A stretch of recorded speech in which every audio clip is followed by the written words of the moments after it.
Hello guys, welcome to our own channel the triggered IAS. Guys, आज हम बात करेंगे ओशन करेंट्स के बारे में, उनके वेरियस क्लासिफिकेशंस के बारे में और बात करेंगे वार्म करंट और कोल्ड करंट के बारे में with the use of proper map.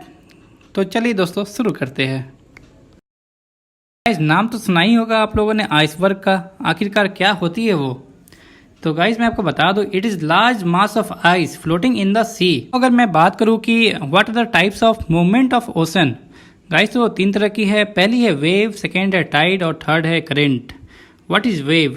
Wave वो होती है जब surface of water heaves up and down gently, means ऊपर जाए नीचे जाए, ऊपर जाए नीचे जाए, caused bye pushing action of the wind. और इसमें इसकी मदद कौन करती है? हवा। गाइज आपको पता ही होगा, हवा के बारे में हमने पहले भी बात की है। ट्रेड विंड, ईस्टर्लीज, वेस्टर्लीज, वो लोग इसमें यहाँ पे सपोर्ट करते हैं। गाइज नेक्स्ट हमारा है टाइड्स। What is tide? ये भी alternate rising and falling of sea water mainly due to attraction of sun and moon. Guys जब बहुत ऊंची ऊंची लहर आती है ना, उसे बोलते हैं टाइड्स। दो बार high tide and low tides आती है। हमारा थर्ड टाइप ऑफ मूवमेंट है ओशन करंट।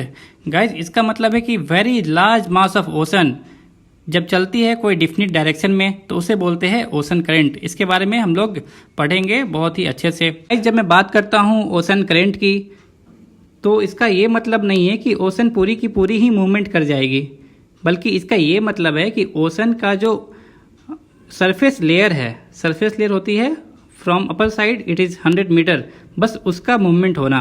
ओके गाइज, चलिए बढ़ते आगे। नाउ अगर मैं डिफाइन करूं कि ओशन करंट दो तरह की होती है, एक है वार्म करंट और एक है cold current. Warm current relatively थोड़ी सी नरम होती है, थोड़ी सी गर्म होती है, और जो कोल्ड करंट है वो थोड़ी सी ठंडी होती है। गाइज उसके बाद मैं अगर बात करूँ 3 rules to be followed while reading ocean current, तो इसमें जो पहली चीज़ है कि इक्वेटर के आसपास जो भी करंट चलेगी वो नियरली वार्म करंट ही होती है मैक्सिमम केसेस में। सेकेंड बात यह है कि जो भी करंट जो आती है इक्वेटर से पोल की तरफ, वो जनरली वार्म करंट होती है। और थर्ड रूल हमारा यह है कि जो भी करंट पोल की तरफ से आएगी इक्वेटर की तरफ, वो नॉर्मली या फिर मेजॉरिटी केस में होती है कोल्ड करंट।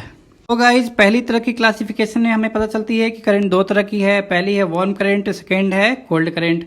नाउ अगर हम लोग दूसरी तरह की क्लासिफिकेशन में देखें, तो यहाँ पे होती है करंट तीन तरह की। उसमें पहली है ड्रिफ्ट, सेकेंड है करंट और थर्ड है स्ट्रीम। बेसिकली ये क्लासिफिकेशन हुआ है on the basis of speed of ocean water. तो गाइज ये जो भी वेरिएशन होती है स्पीड में, उसमें यहाँ पे एटमॉस्फेरिक विंड का बहुत ही ज़्यादा महत्व होता है।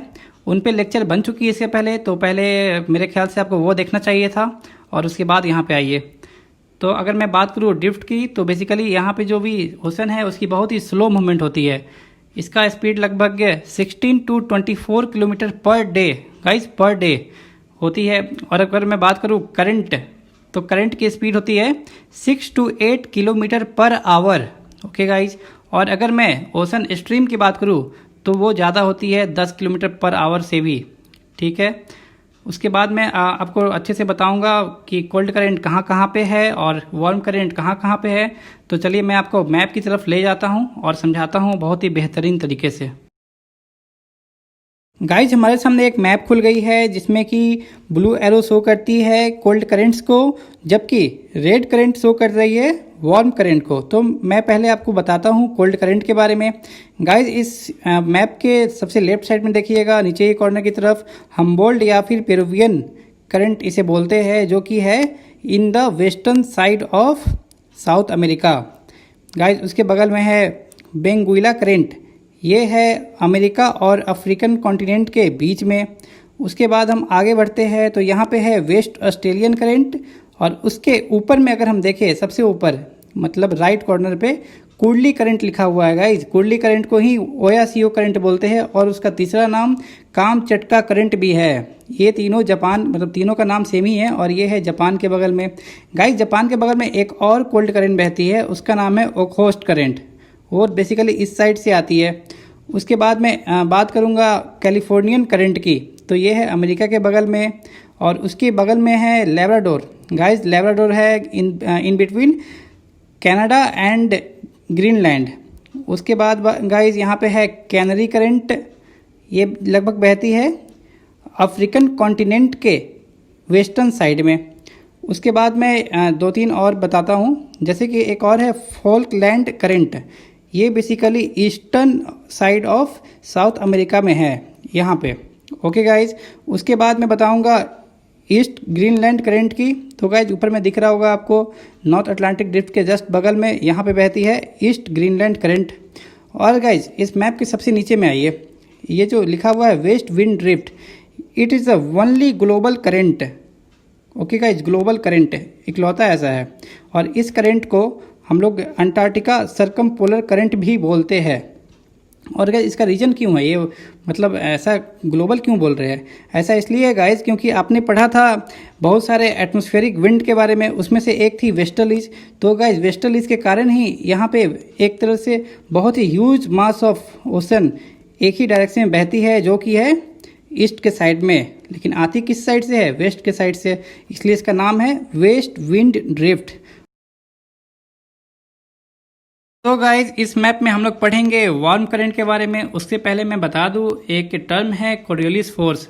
ये बेसिकली वो फोर्स है जो लगती है ड्यू टू अर्थ रोटेशन। इसके तहत अगर हम इक्वेटर से ऊपर की तरफ जाए तो ऑटोमेटिक वो ऑब्जेक्ट ऐसा प्रतीत होगा कि वो राइट की तरफ मुड़ गई है, और अगर हम साउदर्न हेमिस्फीयर के तरफ जाए तो ऐसा प्रतीत होगा कि वो ऑब्जेक्ट लेफ्ट की तरफ मुड़ गई है। आपको बस इतना ही याद रखना है, अगर नॉर्दर्न हेमिस्फीयर में है तो टुवार्ड्स राइट मुड़ जाएगी, अगर साउदर्न हेमिस्फीयर में है तो टुवार्ड्स लेफ्ट मुड़ जाएगी।